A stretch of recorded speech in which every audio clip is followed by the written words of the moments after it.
आदरणीय श्री भजनलाल शर्मा जी।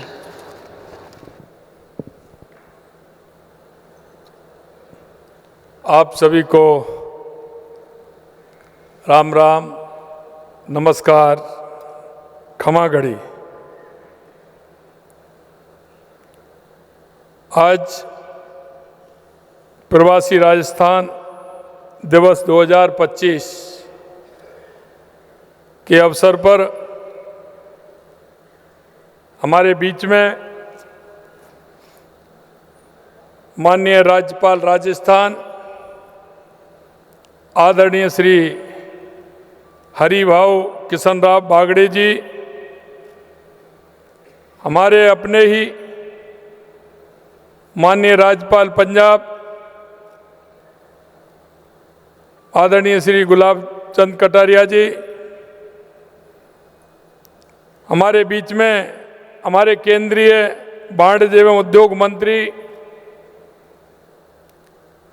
श्री पीयूष गोयल जी,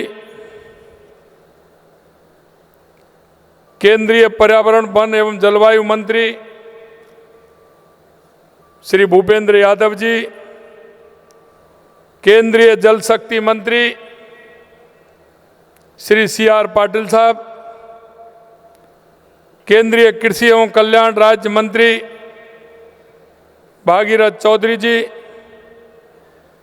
विधानसभा के हमारे अध्यक्ष वासुदेव देवनानी जी, हमारी पार्टी के प्रदेश अध्यक्ष और सांसद मदन राठौड़ जी, कैबिनेट में हमारी उप मुख्यमंत्री दिया कुमारी जी, उप मुख्यमंत्री प्रेमचंद बैरवा जी, सभी हमारे मंत्रिमंडल के साथीगण, वेदांता ग्रुप के अनिल अग्रवाल जी, टाटा पावर से परवीर सिन्हा जी, आनंद ग्रुप से अंजलि जी, JK सीमेंट से माधव सिंघानिया जी, हिंदुस्तान जिंक से प्रिया अग्रवाल जी, AU बैंक से संजय अग्रवाल जी, महिंद्रा लाइफ से अमित कुमार सिन्हा जी, श्री सीमेंट से नीरज आकोरी जी, बंडर सीमेंट से अशोक पाटनी जी, और राजस्थान के वो प्रवासी भाई जो पूरे देश और दुनिया में जिन्होंने राजस्थान की संस्कृति, राजस्थान की मिट्टी की खुशबू फैला रखी है, ऐसे मेरे सभी प्रवासी राजस्थानी भाई बहनों को मैं राजस्थान और जयपुर में पधारने पर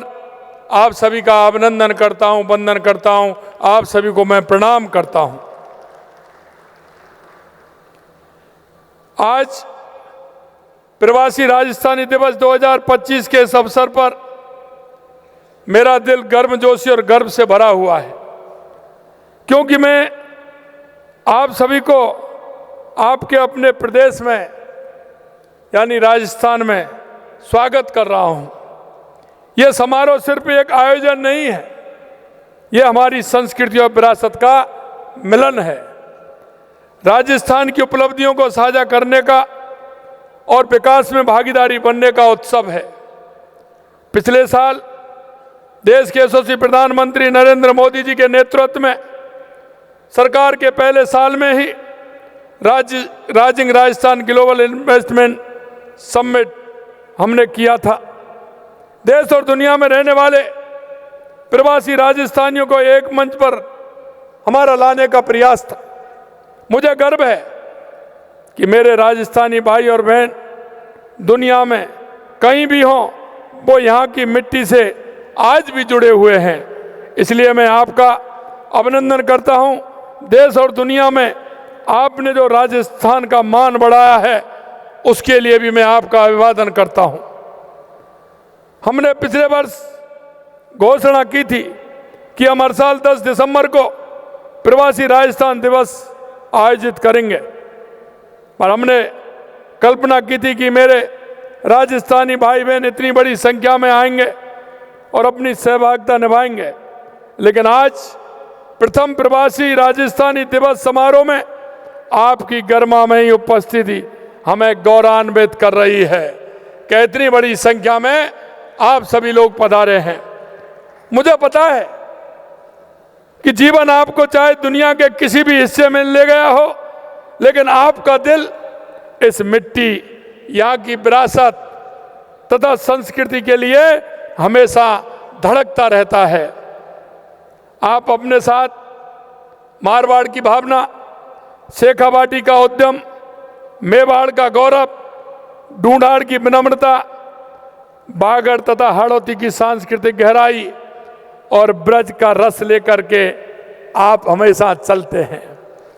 आपने अपनी जड़ों, अपनी परंपराओं, राजस्थान के साथ अपने भावनात्मक जुड़ाव को बनाए रखते हुए उद्योग, व्यापार, संस्थान, ग्लोबल नेटवर्क खड़े किए हैं। राजस्थान के लिए आप मेहमान नहीं हैं, आप तो राजस्थान के अपने हैं। आप राजस्थान के विकास में भागीदारी, साझेदारी और हमारी पहचान के प्रेरणा हैं। मैंने कोलकाता, सूरत और हैदराबाद जैसी जगहों पर प्रवासी भाई और बहनों का राजस्थान के प्रति असाधारण लगाव देखा। वहां मैंने आपका गर्मजोशी भरा जो आपने स्वागत किया वो भी देखा। मैंने कहा आपसे कि समय निकाल करके आप आइए, जयपुर में अपने घर में, अपनी जन्मभूमि में आइए, और आप आए हैं। मैं निश्चित रूप से कृतज्ञ हुआ हूँ। पिछले साल हमने ये भी घोषणा की थी कि प्रवासी राजस्थान के लिए एक विभाग बनाएंगे और एक विशेष नीति लाएंगे जो आपके हितों को ख्याल रखेगी। मेरे भाई और बहनों, मैं आपसे इतना कहना चाहता हूँ कि मेरे को पिछले दिनों राजस्थान के लिए देश के विभिन्न प्रदेशों में भी जाने का अवसर मिला और दुनिया के कई देशों में जाने का अवसर भी मिला। जब मैंने देखा कि हमारा प्रवासी राजस्थानी भाई जिस तरह से अपनी मेहनत से, अपनी ईमानदारी से, जिस तरह से उसने काम किया है और राजस्थान का नाम रोशन किया है, हमारे मन में ये बात थी कि क्यों ना हमको, आप सभी को एक मंच पर ला करके, क्योंकि आपने जहाँ कर्म भूमि में अपना उद्योग बढ़ाया है, क्यों ना आप राजस्थान के अंदर भी अपना कोई उद्योग बढ़ाएं और अपनी मिट्टी के प्रति जो आपका लगाव है उस लगाव को और बढ़ाएं। राष्ट्रीय और अंतर्राष्ट्रीय प्रवासी राजस्थानी मामलात विभाग का गठन जो जैसा हमने कहा वो हमने कर दिया है, क्योंकि हमने आपसे वायदा किया था कि राजस्थानी प्रवासियों को किसी भी प्रकार की कोई समस्या नहीं हो, उन्हें किसी प्रकार की कोई दिक्कत नहीं हो, वो भी हमने किया है। ये विभाग प्रवासी राजस्थान और राजस्थान सरकार के बीच संवाद, सहयोग के लिए एक सशक्त मंच उपलब्ध कराएगा, जिससे प्रवासियों को अपनी मातृभूमि से जुड़ाव और मजबूती होगी। मेरे भाइयों, हमारा मकसद है कि आप दुनिया में कहीं भी रहें, लेकिन आपको अपने प्रदेश में दूरी महसूस ना हो, यहाँ आपको किसी भी तरह की परेशानी ना हो, आपका हर काम आसानी से हो। हमने आपसे किए हुए वादे के अनुरूप प्रवासी राजस्थानी नीति भी तैयार की है, जिसे आज हम लॉन्च किया जा रहा है। इस नीति से मेरे प्रवासी राजस्थानी भाई बहनों को सम्मान, पहचान, आसान निवेश, सुविधा, सहयोग और अपनी मातृभूमि के विकास में के भाग लेने का ठोस रोड मैप भी मिलेगा। भाइयों बहनों, आपका अनुभव, आपकी समझ, आपका नेटवर्क राज्य के लिए बहुत मूल्यवान है। मैं एक बात यह भी कहना चाहता हूँ कि माँ को कभी नहीं भूलते, माँ अपने बच्चों को कभी नहीं भूलती और बच्चे अपनी माँ को कभी नहीं भूलते। आपकी मातृभूमि आपको सिर्फ आने का नहीं बल्कि इसकी समृद्धि का हिस्सा बनने और अपना योगदान देने के लिए आमंत्रित कर रही है। मेरा आपसे आग्रह है कि आप साल में कम से कम 2 बार अपने परिवार के साथ राजस्थान आएं, ताकि आपके बच्चे और नाती पोते अपनी जड़ों और अपनी कहानियों और अपनी पहचान से जुड़े रहें। आप सभी इससे सहमत होंगे कि जब प्रवासी समुदाय जुड़ा रहता है तो विरासत जिंदा रहती है, और जब विरासत जिंदा रहती है तो भविष्य को और मजबूती मिलती है। मैं आपको बताना चाहता हूं, हमारी सरकार को अभी 2 साल हुए हैं, लेकिन 2 साल में जो राजस्थान की कल्पना थी उसमें आप अंतर देखोगे। आपसे मैं कहना चाहता हूं कि राजस्थान के अंदर सबसे पहले पानी की समस्या थी। पानी की समस्या के लिए देश के यशस्वी प्रधानमंत्री नरेंद्र मोदी जी के नेतृत्व में राजस्थान की हर समस्या को हमने लिखा। माननीय प्रधानमंत्री जी से हमने जब बातचीत की तो माननीय प्रधानमंत्री जी ने आश्वस्त किया कि राजस्थान में किसी भी प्रकार की पानी की समस्या नहीं होगी। और मैं आपसे कहना चाहता हूं, आपने देखा होगा कि हमारी ERCP की योजना, राम जल सेतु लिंक परियोजना, 26,000 करोड़ रुपए के कार्य प्रारंभ कर दिए गए हैं। जो हमारी शेखावाटी के लिए यमुना का पानी चाहिए उसके लिए हमारा MOU हो गया है, जल्दी DPR भी बन गई है और हमारे CR पाटिल जी बैठे हैं, जल्दी उसका DPR बन के उसका भी काम प्रारंभ होने वाला है। यही नहीं, मैं आपसे यह भी बताना चाहता हूं कि हमारे हनुमानगढ़, गंगानगर, बीकानेर, जैसलमेर, बाड़मेर, फलौदी, नागौर में भी, जोधपुर में भी उसका पानी जाता है। हमारी गंग नहर और इंदिरा गांधी नहर के माध्यम से हमारे देश के यशस्वी प्रधानमंत्री नरेंद्र मोदी जी के नेतृत्व में उसमें भी हम 5,000 करोड़ रुपए का काम करते हुए टेल तक पानी पहुंचाने का काम हम कर रहे हैं। इसके लिए भी पैसा दिया गया है। और यही नहीं, आपने देखा होगा अभी हमारे गुलाब जी भाई साहब, माननीय भूपेंद्र जी भाई साहब को धन्यवाद दे रहे थे। हमारी देवास स्कीम, जिसका आधा पानी अरब सागर की तरफ जाता था, आधा पानी हिंद महासागर की तरफ आता था, जो अरब सागर की तरफ जाता था वो पानी वेस्ट जाता था, उसको भी हमने देवास स्कीम के माध्यम से टनल एवं एनीकट बना करके उस पानी को भी हम लेकर के आ रहे हैं। हमारी सोम कमला के माध्यम से जमाई बांध के लिए पानी कैसे पहुंचे, जिसके लिए पाली, जाल और सिरोही के लिए पानी मिल सके, वो काम भी हमारा आगे बढ़ा है। माई डैम के माध्यम से हमारे राजस्थान को कैसे पानी मिले, उसके लिए भी हम काम कर रहे हैं। हमारा राणा प्रताप सागर, जो हमेशा उससे पानी बाहर निकलता है जाता है, हमने ब्राह्मणी नदी पर भी काम प्रारंभ किया है, जिससे हमारे राजस्थान को वो पानी मिले। मेरे भाई और बहनों, मैं कहना चाहता हूँ, देश के यशस्वी प्रधानमंत्री नरेंद्र मोदी जी के नेतृत्व में राजस्थान में चारों तरफ पानी के लिए काम हो रहा है। और एक और मैं आपको बताना चाहता हूं कि कर्म भूमि से मातृभूमि अभियान जो हमारा चला है, आपने देखा होगा जिस तरह से हमारे प्रवासी भाइयों ने उस अभियान को चलाया है। मैं धन्यवाद देना चाहता हूं माननीय प्रधानमंत्री जी को, और मैं धन्यवाद देना चाहता हूं माननीय CR पाटिल जी को कि उन्होंने राजस्थान के हर गाँव में 4-4, 5-5 रिचार्ज ट्यूबवेल लगाने के लिए उन्होंने कहा है। और हमारा काम बढ़ रहा है, 16,000 से अधिक हमारे वो ट्यूबवेल लग गए और लगभग हमारे 3,64,000 से अधिक जल सड़क जल के कार्य हमारे पूरे हुए हैं। इससे निश्चित रूप से हमारा पानी का जो ग्राउंड वाटर है वो निश्चित रूप से इससे बढ़ेगा। इसी तरह से ऊर्जा के क्षेत्र में लगातार हमारी सरकार काम कर रही है। हमारे देश के यशस्वी प्रधानमंत्री नरेंद्र मोदी जी के नेतृत्व में आज हम कह सकते हैं कि ऊर्जा किसी भी अर्थव्यवस्था को मजबूत करने के लिए एक आवश्यक शर्त है। हमने इस जरूरत को समझते हुए विद्युत उत्पादन 6,363 मेगावाट की हमने प्रगति की है। और हमने किसानों को कहा है कि हम आपको 2027 तक दिन में बिजली देंगे। मित्रों, मैं ये भी कहना चाहता हूं कि हम किसान से भी वायदा किया है, उद्योगपति से वायदा किया है, और हमने हमारे उपभोक्ता से भी कहा है कि हम उद्योगपति को और हमारे किसान को हम दिन में बिजली देंगे, उद्योगपति को 24 घंटे बिजली देंगे, उपभोक्ता को हम लगातार 24 घंटे बिजली देने का काम करेंगे। इस उपलब्धि में मैं कह सकता हूं 22 जिलों में हम किसानों को दिन में बिजली देना हमने प्रारंभ कर दिया है।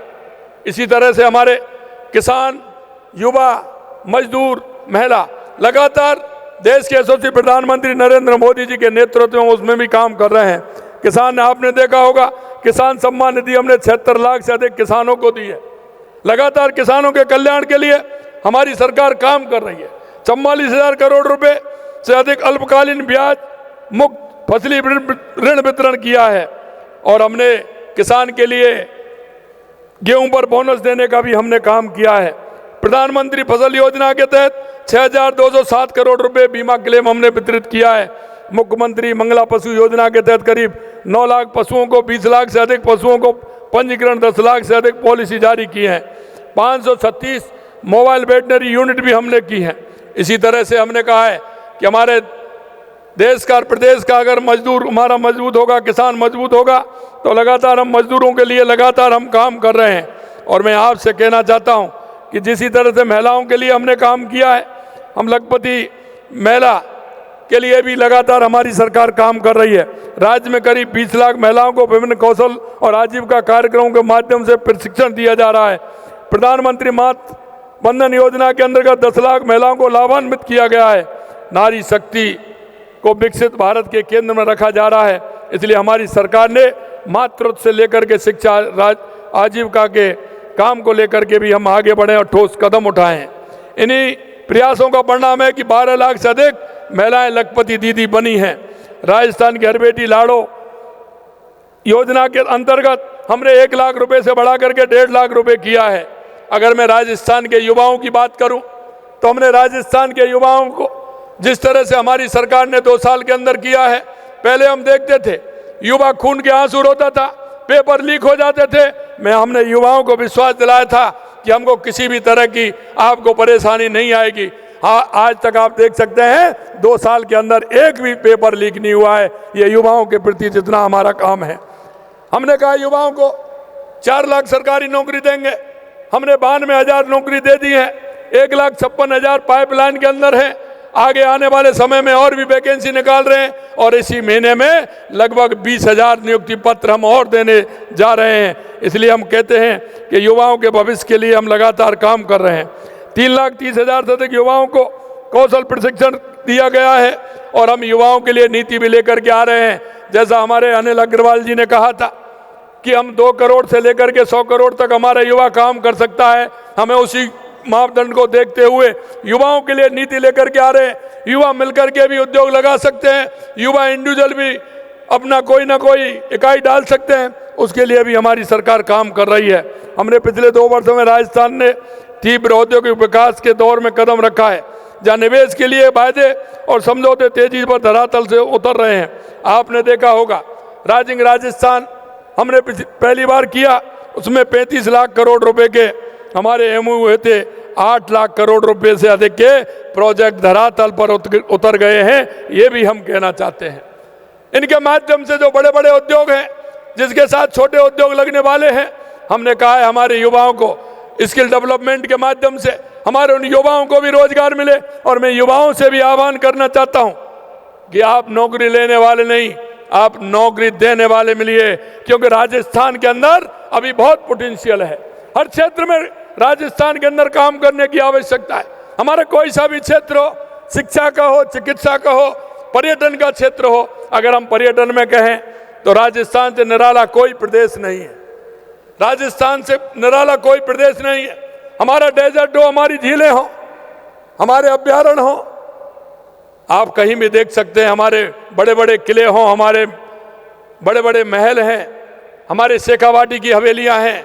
मैं मित्रों कहना चाहता हूं, कोई व्यक्ति अगर घूमने जाता है तो उसको एक पर्टिकुलर कोई जगह जाना पड़ता है और कुछ ना कुछ एक ही देखना पड़ता है। लेकिन मैं राजस्थान में कहना चाहता हूं कि अगर कोई व्यक्ति राजस्थान आएगा, वो एक टिकट में कम से कम 4 और 5 फिल्म देख करके जाएगा। हमारा ऐसा राजस्थान है, ये ऐसा राजस्थान है। अगर मैं मिनरल की बात करूं तो 85 प्रकार के मिनरल राजस्थान के अंदर निकलते हैं। 85 प्रकार के मिनरल राजस्थान के अंदर हैं। कोई मिनरल के क्षेत्र में काम करना चाहें तो उनसे भी आह्वान करना चाहता हूं। आज हमारा रिफाइनरी हमारी तैयार है। पेट्रोकेमिकल में अगर कोई आना चाहते हैं तो हमारा इंडस्ट्रियल एरिया तैयार हो गए। लगातार हम इंडस्ट्रियल एरिया तैयार कर रहे हैं। जिस क्षेत्र में आप चाहते हैं वहाँ आपको उसमें जगह मिलेगी। इंडस्ट्रियल एरिया जहाँ जैसा चाहते हैं, क्या करना चाहते हैं, राजस्थान खुले दिल से आप सभी का स्वागत करता है, क्योंकि राजस्थान में अभी बहुत आवश्यकता है। आप अपना उद्योग लगाइए, राजस्थान के विकास में अपनी भूमिका निभाइए और अपना भी आर्थिक स्थिति मजबूत करेंगे, ऐसा मुझे कहना है।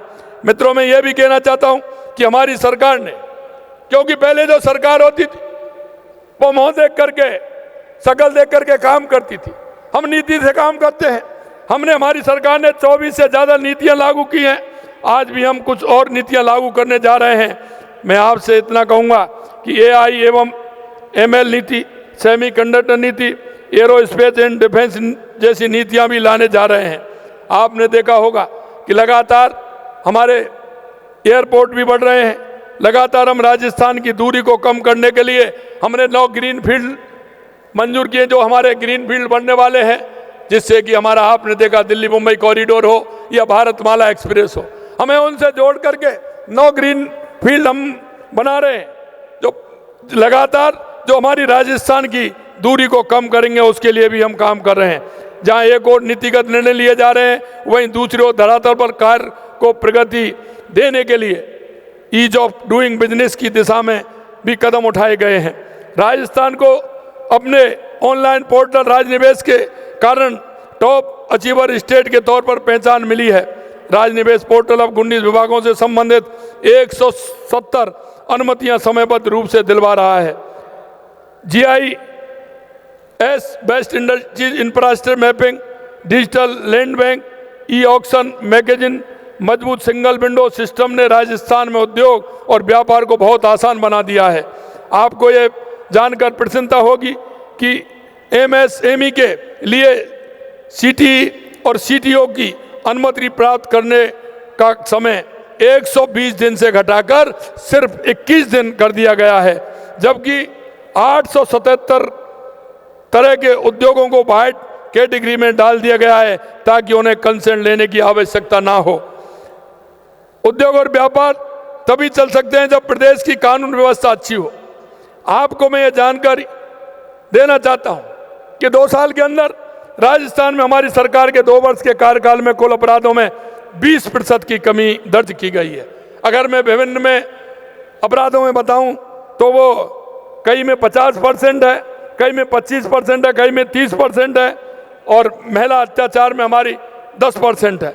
सभी को लेकर के लगातार हमारी सरकार काम कर रही है। गत 2 वर्ष में प्रदेश में इंफ्रास्ट्रक्चर डेवलपमेंट का काम तेजी से बढ़ा है।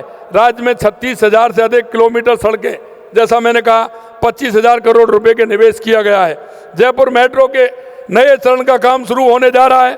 वहीं कोटा में ग्रीनफील्ड एयरपोर्ट का निर्माण हो रहा है और उदयपुर किशनगढ़ तथा उत्तरराय एयरपोर्ट का विस्तार किया जा रहा है। हमारी सरकार की एविएशन पॉलिसी के कारण अल्प समय में ही किशनगढ़ और हमीरगढ़ में नए फ्लाइंग ट्रेनिंग स्कूल प्रारंभ हो गए हैं। 1577 हेक्टेयर में जोधपुर पाली मारवाड़ इंडस्ट्री एरिया विकसित किया गया है तथा खुसखेड़ा भिवाड़ी निमराना उद्योग क्षेत्र में 558 हेक्टेयर में विकसित किया जा रहा है। राजस्थान में लॉजिस्टिक और निर्यात संबंधी इंफ्रास्ट्रक्चर लगातार बेहतर होता जा रहा है। जयपुर, भीलवाड़ा, जोधपुर, कोटा, खेमली, हिंडौन सिटी और अलवर में कंटेनर डिपो शुरू हो चुके हैं। काटूबाज में कैंडिडेट फ्रेट कॉरिडोर से जुड़ी सुविधाएं डबल स्टैक कंटेनर्स के मूवमेंट के हिसाब से विकसित की गई है। इसके साथ ही जयपुर एयरपोर्ट के एयर कार्गो ऑपरेशन को और मजबूत बनाया जा रहा है। जहां हम प्रदेश की अर्थव्यवस्था के सुदृढ़ीकरण, युवाओं को रोजगार के लिए निवेश को प्रोत्साहन कर रहे हैं, वहीं आमजन विशेष वंचित वर्गों को संबल देने तब उन आवश्यक सेवाएं पहुंचाने के लिए हम कटिबद्ध हैं। इन क्षेत्रों में और अधिक कार्य करने की आवश्यकता है। स्वास्थ्य और शिक्षा के क्षेत्र में आप सब सक्रिय सहयोग लगातार प्राप्त होता है। मैं आपसे इतना कहना चाहता हूं कि लगातार हमारी सरकार इन क्षेत्रों में काम कर रही है।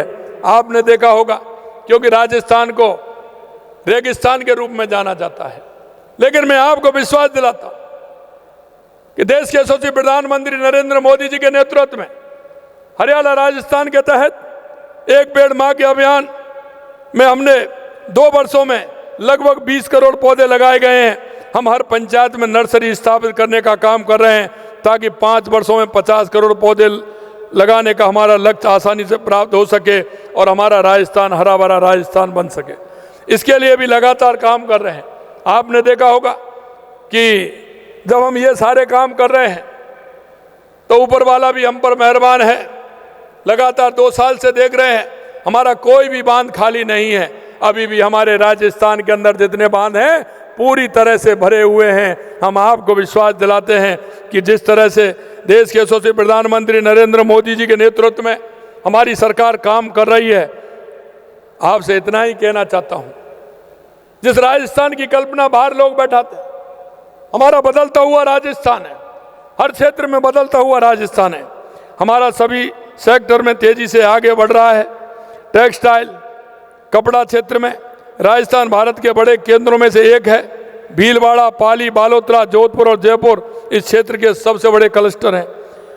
हम नए टेक्सटाइल पार्क बना रहे हैं जिसमें पारंपरिक और मॉडर्न टेक्सटाइल कैपेसिटी को मजबूत प्राप्त हो रही है। राजस्थान भारत का मिनरल हार्ट एंड है। जैसा मैंने बताया 85 प्रकार के mineral, zinc, lead, gypsum, sandstone, marble, सोना, चांदी, क्या चाहिए जो आप चाहते हैं वो राजस्थान के अंदर है। इसलिए मैं कहना चाहता हूं कि आप राजस्थान आइए। जैसा मैंने कहा, पचमदरा में पेट्रोल रिफाइनरी जल्द शुरू होने वाला है। पेट्रो जोन के लिए हमने औद्योगिक इकाई भू आवंटन प्रारंभ कर दिया है। राजस्थान पर, क्योंकि क्षेत्रफल की दृष्टि से राजस्थान देश का सबसे बड़ा प्रदेश है, हमारे पास जमीन है तो हमारे पास सूर्य भगवान की कृपा भी है। और इसलिए हम कह सकते हैं कि हमारे 22,860 मेगावाट सौर ऊर्जा उत्पादन क्षमता के राजस्थान सौर ऊर्जा उत्पादन भारत में पहले स्थान पर है। 6,000 मेगावाट आवर की बैटरी स्टोरेज प्रणाली के विकास का काम भी हाल में हमने किया है। इसके अलावा 2,800 मेगावाट की माही बांसवाड़ा परमाणु ऊर्जा परियोजना का शिलान्यास इसी वर्ष 25 सितंबर को देश के यशस्वी प्रधानमंत्री नरेंद्र मोदी जी ने किया है। 23,000 करोड़ रुपए का नया ट्रांसमिशन नेटवर्क तैयार करने हेतु कार्रवाई प्रारंभ की जा रही है। पर्यटन के क्षेत्र में अर्थव्यवस्था को और आधार बनाया जा रहा है। आप सभी के सहयोग और जुड़ाव को मजबूत करने के लिए राजस्थान फाउंडेशन के विस्तार का सिलसिला लगातार जारी है। हमने पिछले 2 वर्ष में ही देश और दुनिया की 26 प्रमुख जगहों पर राजस्थान फाउंडेशन के नए चैप्टर स्थापित किए। इनमें 14 देश के शहरों में तथा 12 विदेशों में स्थापित किए हैं। आज प्रवासी राजस्थान के इस शुभ अवसर पर मैं 14 नए चैप्टर खोलने की घोषणा भी करता हूं। इनमें जो 9 चैप्टर विदेशों में हैं, जिसमें हम खोलने जा रहे हैं 9 में दक्षिण Africa, Bahrain, Kuwait, Oman, Malaysia, Thailand, Hong Kong, New Zealand, Canada में स्थापित किए जाएंगे। देश में जो 5 नए चैप्टर हम खोलने जा रहे हैं, पंजाब, हरियाणा, उत्तर प्रदेश, सिक्किम और केरल में हम 5 नए चैप्टर हम शुरू करने वाले हैं। इस तरह से राजस्थान फाउंडेशन के चैप्टरों की संख्या बढ़कर 40 हो जाएगी। यह सशक्त नेटवर्क देश दुनिया में बसे प्रवासी राजस्थानियों को अपनी मातृभूमि से और अधिक मजबूती से जोड़ने का काम करेगा। हमने CSR गतिविधियों के लिए सामाजिक विकास पोर्टल प्रारंभ किया है। इसके माध्यम से आप अपनी मातृभूमि में सामाजिक सरोकार से जुड़े कार्यों और परियोजना में अपना आर्थिक सहयोग दे सकते हैं। यह इसलिए कि हमने देखा है जहाँ भी हमारा प्रवासी राजस्थानी भाई है, वो किसी भी प्रदेश के किसी भी कोने में काम कर रहा है, किसी भी देश में काम कर रहा है, लेकिन वो अपनी मिट्टी से जुड़ा हुआ है। सामाजिक सरोकार उसके जीन में बसते हैं। इसलिए वो कैसा भी काम हो, चाहे वो मंदिर का काम हो, चाहे वो गौशाला का काम हो, चाहे वो सामूहिक विवाह का काम हो, समाज के उत्थान के लिए महिलाओं का काम हो, वो कहीं ना कहीं किसी ऐसे काम से जुड़ा हुआ है। इसलिए हम चाहते हैं कि राजस्थान के अंदर भी वो काम कर सकते हैं। जैसा कि आपको विदित है, हमने अपनी सरकार के कार्यकाल में प्रथम वर्ष में निवेश को बढ़ावा देने के लिए राइजिंग राजस्थान ग्लोबल समिट का सफल आयोजन किया था। इसके साथ ही ये निश्चित किया कि प्रति वर्ष गतिविधियों की रिपोर्ट कार्ड तो प्रस्तुत किया जाएगा, साथ ही हर दूसरे वर्ष आपको संपन्न कर निवेश की निरंतरता बनाए रखी भी जाएगी। हमने इसमें यह भी किया कि आप के लिए हमने सुविधा के लिए हमने हमारे जितने भी चैप्टर हैं उसमें एक किसी न किसी सीनियर अधिकारी को हमने उसमें लगाया है। वो हमारे यहाँ तो बदल सकते हैं, लेकिन आपके यहाँ से नहीं बदल सकते जब तक वो रिटायर नहीं हो। इसलिए हमने सभी जगह सभी चैप्टरों में एक एक IAS अधिकारी को लगाया है। प्रवासी भाइयों के लिए हमने ये भी कहा है कि हमारे उस जिले में जो हमारा ADM होगा वो हमारा प्रवासी राजस्थानी भाइयों का काम वो भी देखेगा। अगर उसको किसी भी तरह से परेशानी होगी उसका समाधान का केंद्र भी हमने बनाया है। अगर कोई बात होगी उसका समाधान भी करेंगे। मैं आज बड़े हर्ष के साथ राइजिंग राजस्थान ग्लोबल इन्वेस्टमेंट 2026 हमारा होने वाला है, के आयोजन की भी मैं घोषणा करता हूं कि मैं आप सभी को इस समिट में पधारने के लिए सादर आमंत्रित भी करता हूं। मित्रों, देश के यशस्वी प्रधानमंत्री मोदी जी के नेतृत्व में देश विकसित भारत 2047 की ओर तेजी से आगे बढ़ रहा है और राजस्थान भी इसका एक अहम हिस्सा बनने जा रहा है। हम एक ऐसा राज्य बनाने की दिशा में काम कर रहे हैं जो औद्योगिक दृष्टि से मजबूत हो, सांस्कृतिक रूप से समृद्ध हो और भविष्य के लिए पूरी तरह तैयार हो। लेकिन इसके लिए राजस्थान के हर बेटे और बेटी की ताकत और प्रतिबद्धता चाहिए, खासकर उन लोगों की जिन्होंने इस धरती की भावना को दुनिया भर में पहुंचाने का काम किया है। आप लोगों के सहयोग से ही आपका प्रदेश, आपका राजस्थान इन लक्ष्य को प्राप्त कर सकेगा। आइए आज हम एक वादा करें कि हम सब मिलकर एक ऐसा राजस्थान बनाएंगे जो खुशहाल, आधुनिक और दुनिया भर में सम्मान पाने वाला राज्य हो। एक ऐसा राजस्थान जो माननीय मोदी जी के विकसित भारत के विजन में गर्व से योगदान दे सके। मैं आप सभी को प्रवासी राजस्थान दिवस 2025 पर अपने घर आने के लिए फिर से आप सभी को मैं धन्यवाद देता हूं और आपके सहयोग की अपेक्षा भी करता हूं। आप सभी को बहुत बहुत धन्यवाद। जय हिंद, जय भारत, जय राजस्थान।